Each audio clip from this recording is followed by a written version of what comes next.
किताबें, notes book, guide, reference book, tuition के notes और अनसॉल्व ना जाने कितनी सारी चीज़ों पे बारी बारी नज़र दौड़ाते।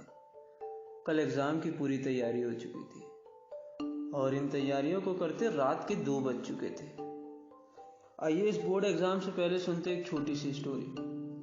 तो कल बोर्ड एग्ज़ाम, मैथ्स का एग्ज़ाम, पूरी तैयारियां हो चुकी है, वेल प्रिपेयर्ड। एंड जिस स्टूडेंट की स्टोरी, वो ऑलमोस्ट 100 आउट ऑफ 100 की तैयारी में बैठा हुआ। रात के 2 बजे दिमाग पूरी तरीके से थक चुका है, आंखें भारी है, सोने की तैयारी है, लेकिन अभी भी मन में ये बात है कि एक बार और पन्ने पलट लिया जाए। पर लगा कि नहीं, सुबह उठना है, एग्ज़ाम देना है।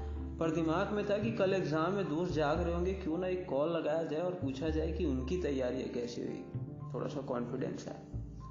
दोस्त को फ़ोन लगाया एंड चीज़ें अच्छी कि दोस्त की भी तैयारियाँ उतनी ही शानदार। लेकिन कॉल कट होने से पहले ही बहुत सारी चीज़ें बदल गई। दोस्त ने कुछ ऐसे सवाल बताए जो कल के एग्ज़ाम के लिए बहुत IMP है। उनमें से कुछ चीज़ें इसको आती और कुछ के जवाब नहीं पता थे। अब एज एक्सपेक्टेड पन्ने पलटने लगे, किताबें खुलने लगी, उन सवाल के जवाब ढूंढने लगा, उस सवाल को सॉल्व करने की कोशिश करने लगा और घड़ी के कांटे बढ़ते बढ़ते बढ़ते बढ़ते सुबह के 5 बज गए, लेकिन जवाब पूरे सवालों के मिले ही नहीं। अपने आप को पूरी तरीके से हाश कर चुका था। सुबह जैसे तैसे कुछ घंटे की नींद हुई, उठा, अपने आप को रेडी किया, had his breakfast and exam centre की तरफ दौड़ा। पूरे रास्ते दिमाग में सवाल था कि क्या होगा अगर यही प्रॉब्लम्स पेपर में आ गए जिसके सॉल्यूशन नहीं है, तो क्या होगा, एग्जाम बिगड़ जाएगा। इन्हीं कंफ्यूजन्स के बीच वो एग्जाम सेंटर पहुंचा, अपने उस दोस्त से मिला जिसने ये सवाल बताए थे, उसके नोट्स बुक को कलेक्ट किया एंड फटाफट चीजें देखने लगा। एंड स्टिल बैड न्यूज की उसको कुछ सवाल के जवाब अब भी नहीं मिल रहे थे। दिमाग कंफ्यूज सा था और इन भागा दौड़ी में और पीछे बीते कुछ घंटों में वो ये बात भूल चुका था कि अब तक उसने जो तैयारियां की थी वो सब अस्त व्यस्त हो चुकी है। फाइनली एग्जाम हॉल के अंदर पहुंचा। हॉल में बैठने के बाद पेपर मिले एंड द गुड न्यूज कि वो सवाल आए ही नहीं है जिसके लिए पूरी रात परेशान था। लेकिन हम सभी जानते हैं कि किससे कहानियां बदल चुकी है।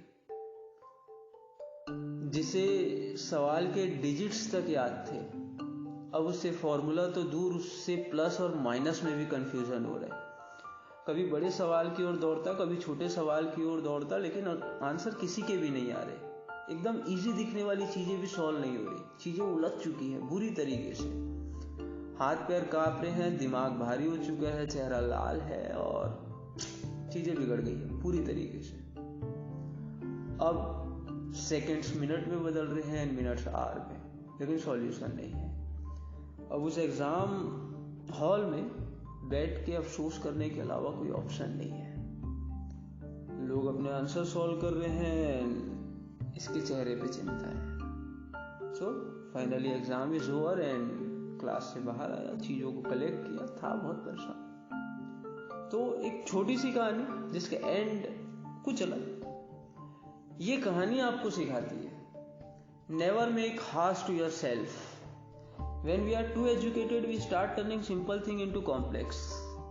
आपको जो आता है, आपको जो पता है, वो पर्याप्त है। एग्जाम टाइम में अपने आप को इतना हार्ड करने की कोशिश मत करिए। कभी किसी और से मत पूछिए कि उसने क्या तैयारियां की है और क्या नहीं, क्योंकि सभी की लेवल अलग है। तो in exam time work smartly, not hardly, और अपने आप को बहुत ज़्यादा टेंस में डालने के बजाय रिलैक्स स्टडी करिए। जितना आपका दिमाग खुश होगा, आपकी तैयारियां उतनी परफेक्ट होगी। तो एक छोटी सी कहानी के साथ all the best for your exam and hope for the best.